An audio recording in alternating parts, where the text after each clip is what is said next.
다윗이 아말렉을 치고 돌아온 지 사흘째 되는 날, 아말렉 사람이 와서 사울과 요나단이 전쟁에서 죽었음을 알립니다.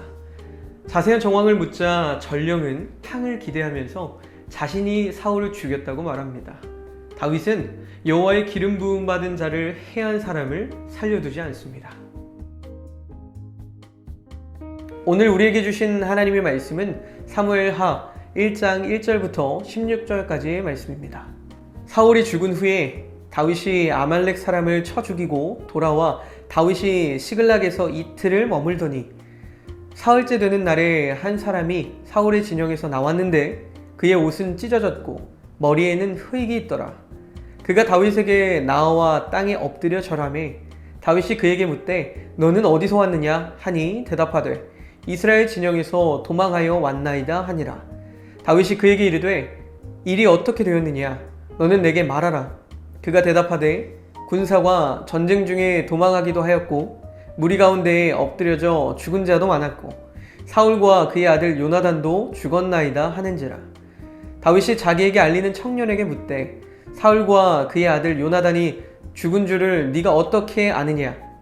그에게 알리는 청년이 이르되 내가 우연히 길보아 산에 올라가 보니 사울이 자기 창에 기대고 병거와 기병은 그를 급히 따르는데 사울이 뒤를 돌아 나를 보고 부르시기로 내가 대답하되 내가 여기 있나이다 한즉 내게 이르되 너는 누구냐 하시기로 내가 그에게 대답하되 나는 아말렉 사람이니이다 한즉 또 내게 이르시되 내 목숨이 아직 내게 완전히 있으므로 내가 고통 중에 있나니 청하건대 너는 내 곁에 서서 나를 죽이라 하시기로 그가 엎드려진 후에는 살 수 없을 줄을 내가 알고 그의 곁에 서서 죽이고 그의 머리에 있는 왕관과 팔에 있는 고리를 벗겨서 내 주께로 가져왔나이다 하니라.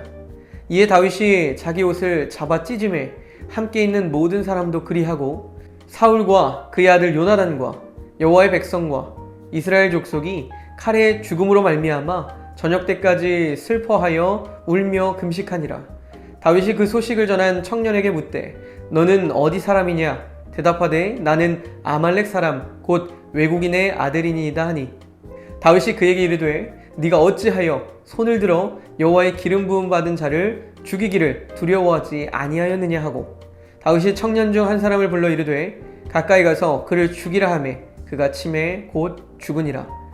다윗이 그에게 이르기를 내 피가 내 머리로 돌아갈지어다 내 입이 내게 대하여 증언하기를 내가 여호와의 기름 부음 받은 자를 죽였노라 함이니라 하였더라. 아멘. 사울이 이끈 이스라엘 군대는 길보아 산에서 블레셋에 대피합니다. 그러나 다윗은 남쪽 광야에 있어서 전쟁에 대한 결과를 알지 못했습니다. 이때 아멜렉 청년이 다윗에게 찾아옵니다. 그는 사울의 죽음이 다윗에게 좋은 소식이라고 판단해서 죽은 사울의 신분을 증명할 전리품까지 가져옵니다. 사울은 이방인의 손에 수치스럽게 죽은 것을 두려워해서 스스로 칼에 엎드려졌음에도 아멜렉 청년은 자신이 사울의 요청으로 그를 죽였다고 한 것은 다윗에게 상을 받고자 꾸며낸 거짓말이라고 할 수 있습니다. 그동안 다윗을 집요하게 쫓았던 사울이 길보아 산에서 죽게 되므로 이제 성경은 다윗의 시대가 도래하고 있음을 볼 수 있습니다. 기름 부음 받은 이후의 다윗은 인간적으로 힘든 어려움이 적지 않았습니다. 하지만 믿음으로 잘 감당하게 될 때 끝내 하나님께서는 믿음의 사람을 세우셨다는 것을 알게 됩니다. 하나님은 능력이 없으셔서 우리를 돕지 않으시는 것이 아닙니다.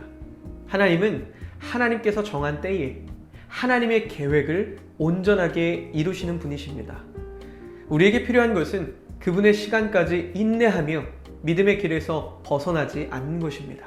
항상 정의로운 자리에 선 사람은 하나님께서 도우심을 믿고 기다리면서 하나님께서 반드시 세워주십니다.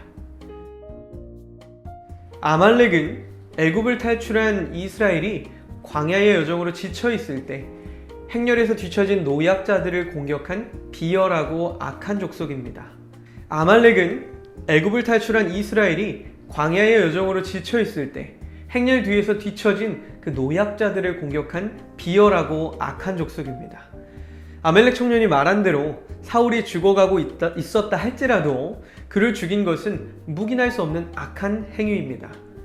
다윗은 자신을 죽이려고 했던 원수의 죽음을 전혀 기뻐하지 않고 진심으로 애통해하면서 금식합니다. 다윗이 여러 번 사울을 살려준 이유는 그가 하나님의 부르심을 받아서 세워진 왕이었기 때문입니다.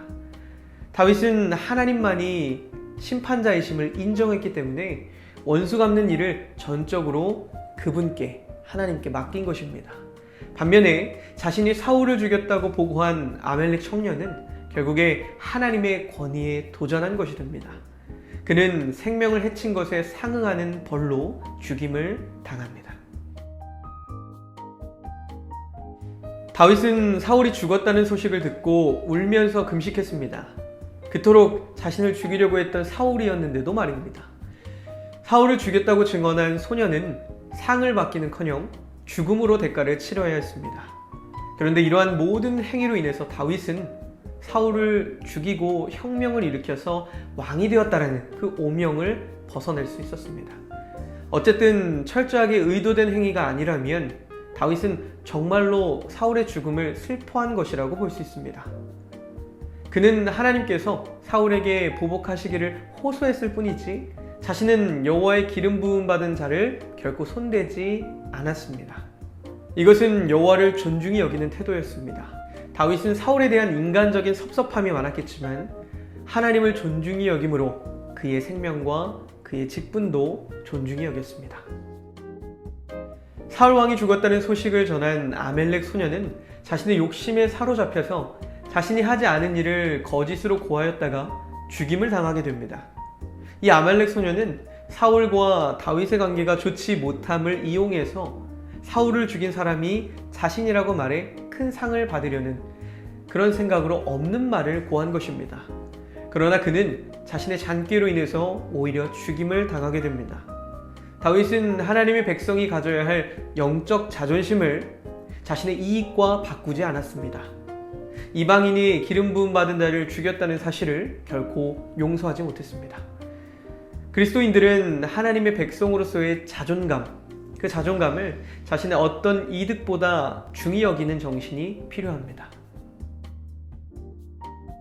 결단기도 함께 읽겠습니다.